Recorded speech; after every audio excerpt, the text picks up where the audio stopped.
Good morning viewers. ഇന്ന് 2 April ആണ്. ഇന്ന് വളരെ ഇമ്പോർട്ടൻ്റ് ഒരു ദിവസമാണ് സ്റ്റോക്ക് മാർക്കറ്റിനെ സംബന്ധിച്ചിടത്തോളം. കാരണം ഇന്ന് US ടരിഫ് ലിബറേഷൻ ഡേ ആണ്. സോ US ടരിഫ് ലിബറേഷൻ ഡേ എന്ന് വെച്ചാൽ ഞങ്ങൾക്ക് അറിയാം, ഇന്നലെ അത് മാർക്കറ്റ് ഓൾറെഡി ഡിസ്കൗണ്ട് ചെയ്ത് കഴിഞ്ഞു. ഇനി തൊട്ട് ഈ US ടരിഫ് ഈ കമ്പനി മെയിൻലി ബാധിക്കുന്ന സെക്ടർ എന്ന് വെച്ചാൽ ടെക് ആൻഡ് IT സെക്ടറിൽ വരും. Gems, jewelleries, automobile, pharmaceuticals, electronics and electrical machineries, textiles and apparels.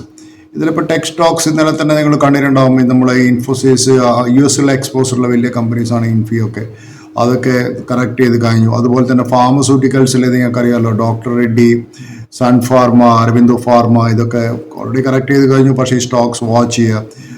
Automobile സെക്ടറിൽ ടാറ്റ മോട്ടോഴ്സിൻ്റെ JLR ഇന്ത്യയിൽ അധികം ആളും ഓടിക്കുന്നുണ്ട്, അതൊക്കെ അമേരിക്കയിലാണ് കൂടുതലുള്ളത്. അതുപോലെ ഓട്ടോമൊബൈൽ സ്പെയർ പാർട്സ് സപ്ലൈ ചെയ്യുന്ന കമ്പനീസുകൾ ലൈക്ക് മദേഴ്സ് ആൻഡ് സുമി ഇതുപോലത്തുള്ള കമ്പനികളൊക്കെ സ്റ്റോക്ക് വളരെയധികം അത് എഫക്റ്റ് ചെയ്യാൻ സാധ്യതയുണ്ട്. സോ ട്രംപ് പറയുന്ന എല്ലാത്തിനും ഞങ്ങൾ റിട്ടാലിയേറ്ററി മെഷർമെൻ്റ് എടുക്കും. അപ്പോൾ ഇത് ലോകത്തെ തന്നെ വലിയൊരു പേടി ഉണ്ടാക്കുന്നുണ്ട്. കാരണം അത് വേൾഡ് ഫിയേഴ്സ് ഒരു ഗ്ലോബൽ ഡൗൺ ടേണിലേക്ക് എക്കണോമി പോകുമെന്നോ ആൾക്കാർ പേടിക്കുന്നത്. കാരണം ഒന്നാമത് ഈ ട്രംപിൻ്റെ പ്രൊട്ടക്ഷനിസം, നമ്മളെ ഇന്ത്യയിലൊക്കെ പണ്ട് ഇപ്പോൾ ഇന്ത്യയിലുള്ള തന്നെ ഇന്ത്യൻ കമ്പനീസിനെ പ്രൊട്ടക്ട് ചെയ്യുക. സോ അമേരിക്കയിൽ അങ്ങനെ ഒരു പ്രൊട്ടക്ഷനിസം ഉണ്ടായിരുന്നില്ല. America is open market. ഇപ്പോൾ America is becoming closed market ആവുന്നുണ്ട്. There will be a protectionism. അതെന്താ അതിൻ്റെ പ്രശ്നം എന്ന് വെച്ചാൽ, ഇതിൻ്റെ വലിയൊരു വിക്ടിം യുണൈറ്റഡ് സ്റ്റേറ്റ്സ് ആയിരിക്കും ഇനി ആകാൻ പോകുന്നത് പറയുന്നത്. കാരണം വെച്ചാൽ ഇങ്ങനെയുള്ള പോളിസി ഷിഫ്റ്റ് വരുന്ന സമയത്ത് അമേരിക്കൻ്റെ എക്കണോമിക് സ്റ്റെബിലിറ്റിക്ക് വേണ്ടിയിട്ടുള്ള പോളിസി ഷിഫ്റ്റ് ആണെങ്കിലും കൂടി it's undermine the competitiveness, long term ഗ്രോത്തിനെയും അമേരിക്കനെ ബാധിക്കും. നമ്മളൊരു പ്രൊട്ടക്ഷനിസ്റ്റ് എൻവറോൺമെൻറ്റിൽ ചെയ്യുന്ന സമയത്ത് നിങ്ങൾക്ക് ഒരിക്കലും ആ ഒരു കോമ്പറ്റേറ്റീവ് അഡ്വാൻറ്റേജ് ഉണ്ടാവില്ല. അതാണ് അമേരിക്കൻ്റെ വലിയൊരു ഗുണം. കാരണം അമേരിക്കയിൽ എല്ലാ കമ്പനിക്കും പോയിട്ട് അമേരിക്കയിൽ ബിസിനസ് ചെയ്യാം, എല്ലാ കമ്പനിക്കും അമേരിക്കയിൽ ഓപ്പറേറ്റ് ചെയ്യാൻ പറ്റും. പക്ഷേ നമ്മുടെ ഇന്ത്യയിൽ അങ്ങനെ അത് കുറേ റെസ്ട്രിക്ഷൻസ് ഉണ്ട്, നിങ്ങൾക്കറിയാമോ.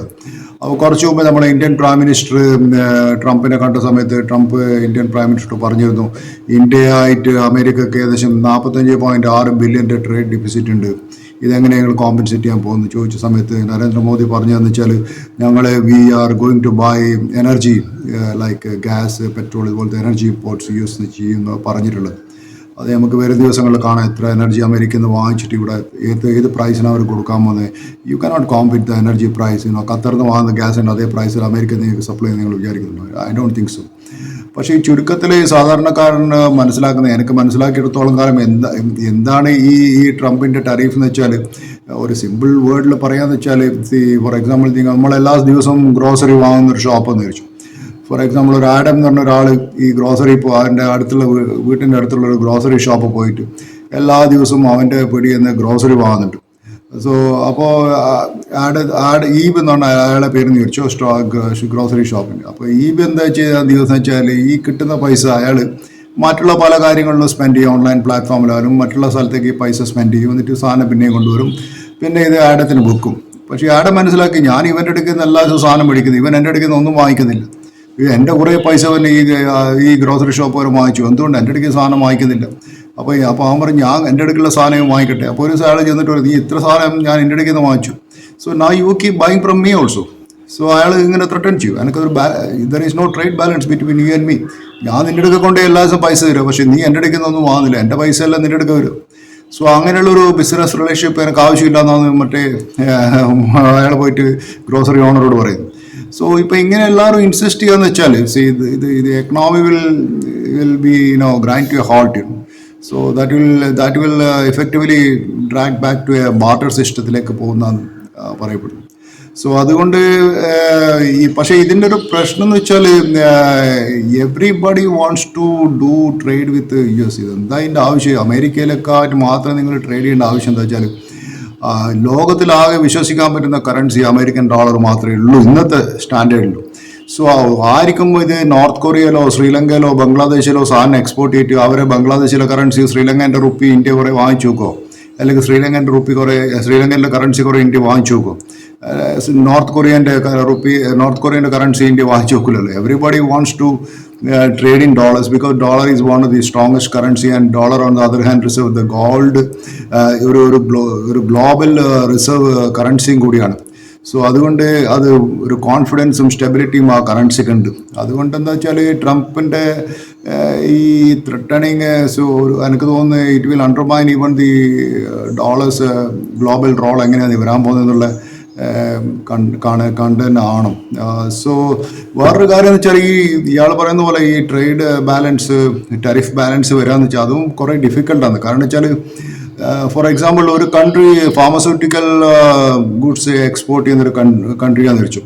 ദേ ആർ ഇമ്പോർട്ടിങ് എയർപ്ലൈൻസിൻ്റെ പാർട്സ് ഇമ്പോർട്ട്. ഫോർ എക്സാമ്പിൾ ഇന്ത്യനെ എടുക്കുക. ഇന്ത്യ ഫാർമസ്യൂട്ടിക്കൽ ഗുഡ്സ് എക്സ്പോർട്ട് ചെയ്യുന്നത്, ഇന്ത്യ ഇമ്പോർട്ട് ചെയ്യുന്നത് പിന്നെ എയർപ്ലൈൻസിൻ്റെ പാർട്ടാണ്. So how can you match another countries import tariff on a specific good? That will be futile. അത്ര ആ ടരീഫിൽ ഒരു ബാലൻസ് എങ്ങനെയാണ് കൊണ്ടുവരാമെന്ന് അതും ഡിഫിക്കൽട്ടാണ്. That is very important. കാരണം ഫോർ എക്സാമ്പിൾ ഇന്ത്യ UAE-യിലേക്ക് ഇരുന്ന് കുറേ ബാസ്മതി റൈസ് എക്സ്പോർട്ട് ചെയ്യുന്നുണ്ട്, ഇന്ത്യ UAE-യിൽ നിന്ന് ഓയിൽ വാങ്ങുന്നുണ്ട്. So how can you balance that tariff? That's also a question mark. ഇതൊക്കെയാണ് ഇന്നത്തെ വലിയൊരു ഇഷ്യൂ. സോ എനിവേ ഇന്ന് മാർക്കറ്റ് എനിക്ക് തോന്നുന്നില്ല മാർക്കറ്റ് ഒരു വലിയ മൂവ് ചെയ്യുന്നു. കാരണം ഈ മാർക്കറ്റ് ഇന്നത്തെ ഇത് കഴിഞ്ഞാൽ എന്താണെന്ന് പറയാൻ പറ്റും. ഞാൻ ഇന്നലെ HDFC ബാങ്ക് 1780 ഒരു സപ്പോർട്ട് പറഞ്ഞത്, ഇപ്പോൾ 1800 ഫ്യൂച്ചർ പ്രൈസ് ചെയ്യുന്നുണ്ട്. മറ്റുള്ളത് ഞാൻ കാണുന്നൊരു സ്റ്റോക്ക് കോൾഗേറ്റ് ആണ്.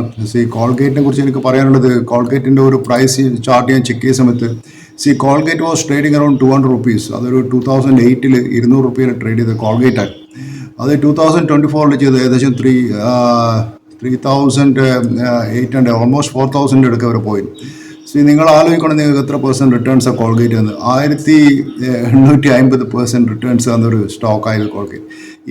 ഏത് ഇൻവെസ്റ്റ്മെൻറ്റിലാണ് നിങ്ങൾക്ക് ഇത്ര അധികം റിട്ടേൺസ് കിട്ടുക? So this is what stock market is. Thank you very much. Have a nice day. Please do subscribe my channel and support my channel.